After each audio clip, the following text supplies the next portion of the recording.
Hola, buenas. En el capítulo de hoy, que es un nuevo capítulo ya vamos en el capítulo 3 de Química General del Chang, y hoy día toca hablar de masa atómica. Antes de comenzar el capítulo, hay un apartado que en general todo este capítulo, y es algo que va a estar presente todo el rato, la verdad, que cuando vamos a hablar de masas, estamos todo el rato usando la ley de la conservación de la materia o ley de la conservación de las masas, que en términos simples, ¿qué nos quiere decir esta ley?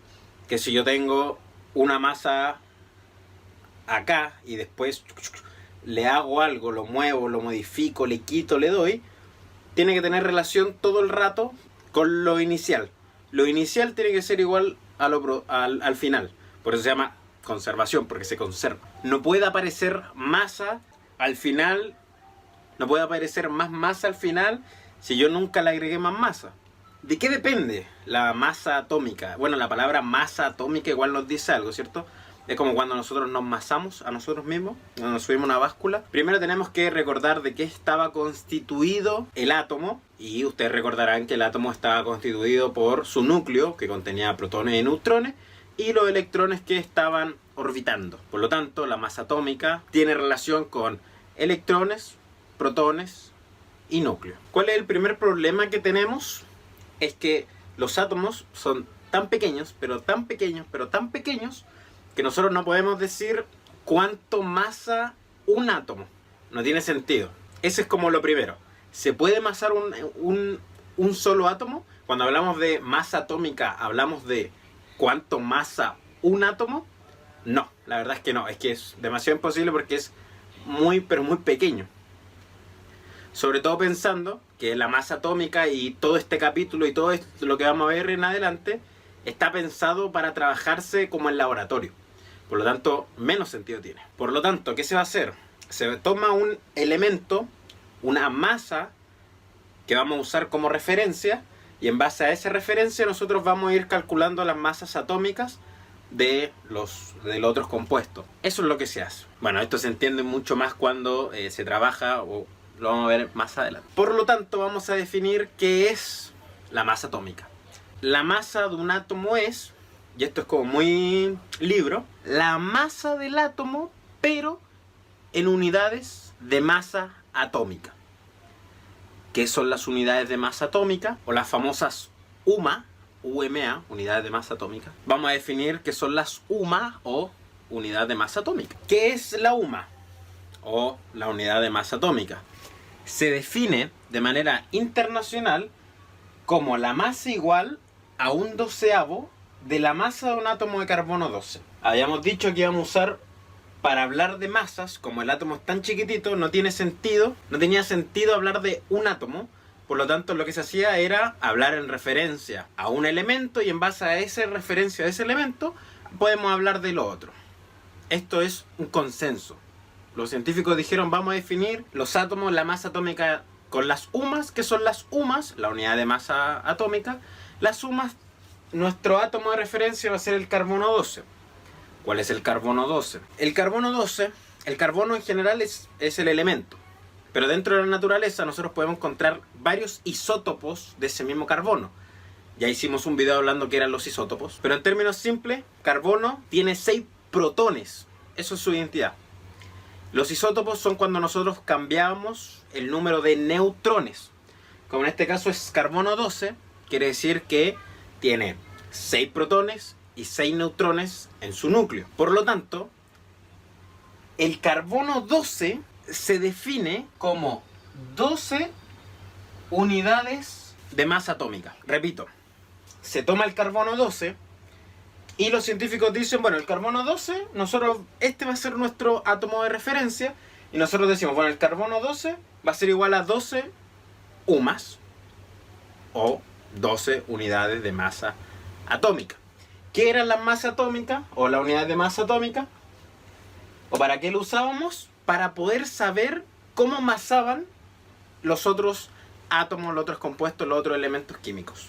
Hablamos de masa atómica, el átomo es muy chiquitito, no podemos masar un átomo, por lo cual necesitamos tomar un elemento como referencia. ¿Cuál se toma? El carbono 12. y el carbono 12 se estipula que son 12. Con ese valor, de manera experimental, nosotros podemos calcular la masa atómica de otros átomos, de otros elementos, de otros compuestos. Se usa el carbono 12 entonces como una referencia. Ahora, sabiendo esto, vamos a pasar a la masa atómica promedio. ¿De dónde nace esto?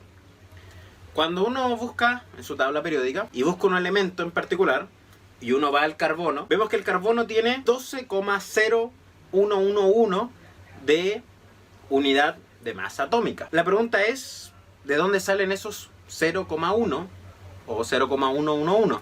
¿Por qué no es 12 como número entero? Y aquí viene el porqué del título, que es un promedio. ¿Promedio de qué? Promedio de la cantidad de isótopos que podemos encontrar en la naturaleza de ese elemento. Nuevamente, ¿qué son los isótopos? Nosotros, el elemento, carbono, hidrógeno, calcio, cobre, su propiedad nos la entrega el protón, la carga positiva que tiene en el núcleo, etc.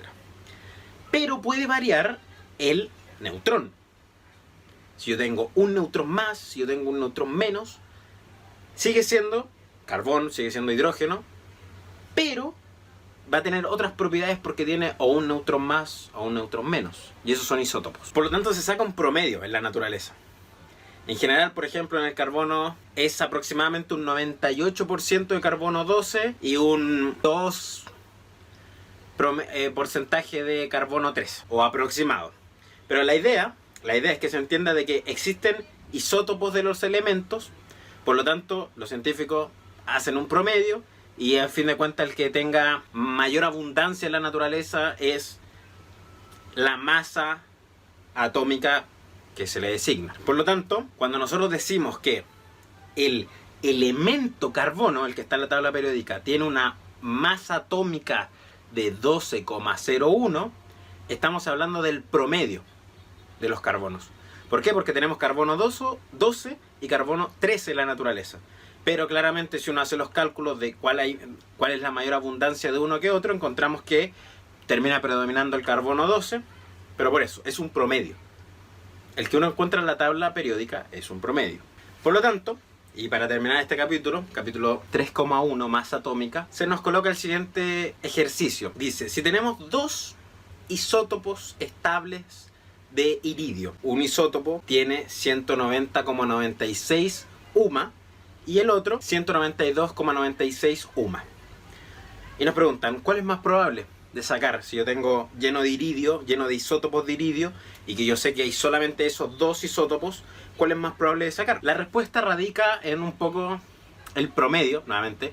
No sé si ustedes saben sacar promedio, que es como la suma de los elementos partido como en el total o en la cantidad de elementos. O sea, yo sumo todos los elementos y divido por cada elemento que haya. No sé si se me entendió. Ya, yo me entiendo en la matemática, sí. ¿Qué hay que hacer? Sumar un isótopo, como son mitad y mitad, no nos dicen qué porcentaje hay de cada uno.